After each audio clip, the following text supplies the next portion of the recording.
નમસ્કાર વિદ્યાર્થી મિત્રો, ધોરણ 10 માં આજે વિડિયો નંબર 4 ની અંદર અનુશ્રુત છંદ શીખવાનું છે.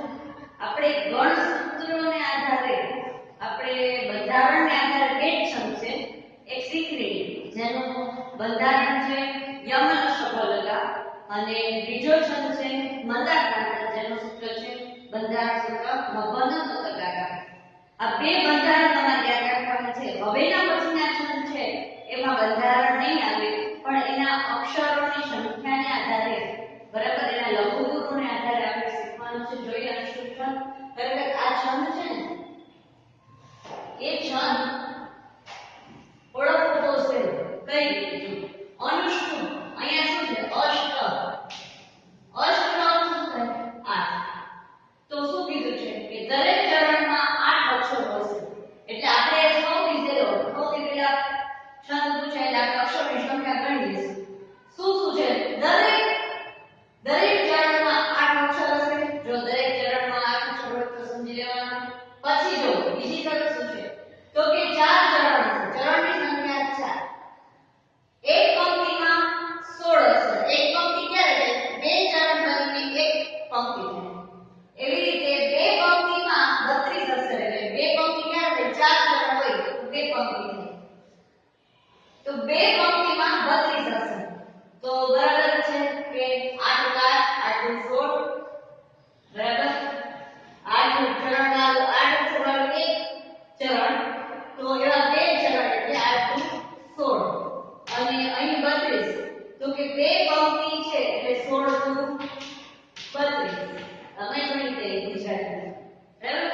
તો 32 16 ગુણ્યા 2 બે પંક્તિ ની અંદર અક્ષરની સંખ્યા 32 થશે. 16 દુ 32.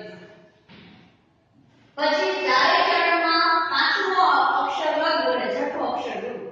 જોઈએ આપણે ઉદાહરણ લખેલું છે નહીં નાથ ન જાણ કે સ્વાદ છે આ બધું ઘોર અંધારું હજી તો બહુ બાર છે.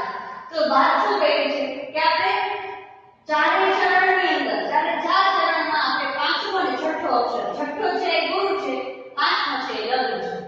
તો પાંચમો અક્ષર જોઈએ છે આ પાંચમો અક્ષર શું છે કીધું શું છે પાંચમો અક્ષર શું છે તો કે લઘુ.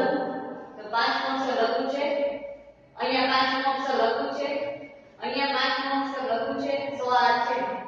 અહીંયા પાંચમો અક્ષર લઘુ રસ્વા વાળો છે બરાબર. રસ્વ હું છે એટલે લઘુ છે. પછી તો કે છઠ્ઠો અક્ષર ગુરુ તો કે દીર્ઘ છઠ્ઠો અક્ષર ગુરુ. અહીંયા છઠ્ઠો અક્ષર ગુરુ. અહીંયા છઠ્ઠો અક્ષર ગુરુ અનુસ્વાર અહીંયા અક્ષર કાનમાં આવ્યું એટલે ગુરુ. અને બીજી તરફ શું છે તો કે પહેલા અને ત્રીજા ચરણમાં સાતમો અક્ષર ગુરુ અને બીજા અને ચોથા ચરણમાં સાતમો અક્ષર લઘુ. તો પહેલું ચરણ અલ્પવિરામ પછી બીજું ચરણ આ ત્રીજું ચરણ અને આ ચોથું ચરણ બરાબર. તો પહેલા અને ત્રીજામાં સાતમો અક્ષર છે એ ગુરુ છે. તો કે પહેલા અને ત્રીજામાં સાતમો અક્ષર છે ગુરુ બરાબર. આ બંને અક્ષર ગુરુ છે.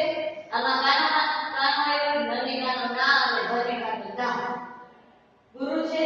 જ્યારે અહીં બીજા અને ચોથા ચરણની વાત કરીએ તો એમાં સાતમો અક્ષર લઘુ છે. તો કે આ સાતમો અક્ષર પોતે મૂળાક્ષર છે અને મૂળાક્ષર છે અને બંને છે એ લઘુ છે.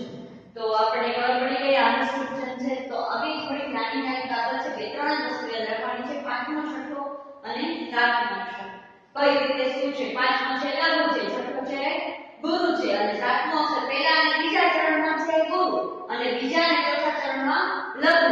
તો આવું યાદ રાખશો તો તમને યાદ રહી જશે અનુશ્રુત છંદ. ચાલો તો હવે એની ગાયને પણ જોઈ શકીએ.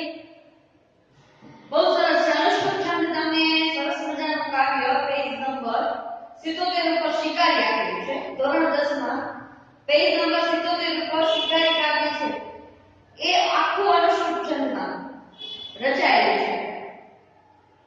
જોઈએ એ રાગ પરથી આપણે છે આ બધા પંક્તિ ઉદાહરણ આપેલી છે એ આવશે. જો રેવા દે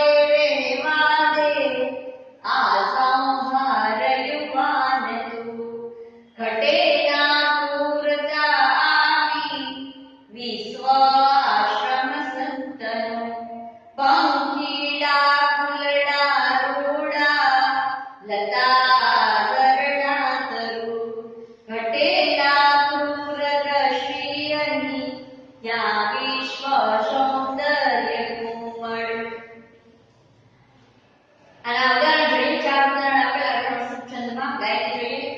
છાયા તે વડના જેવી, ભાવતો નંદના સમા, દેવોના ધામના જેવું, હૈયું જાણે હિમાલય.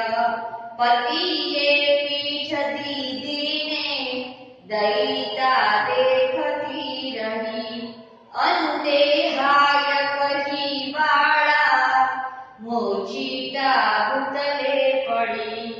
વૃદ્ધ માતાને તાત, તાપે છે સગડી કરી, અહો કેવું સુખી જોડું, કરતાએ નિરખનું દિશે.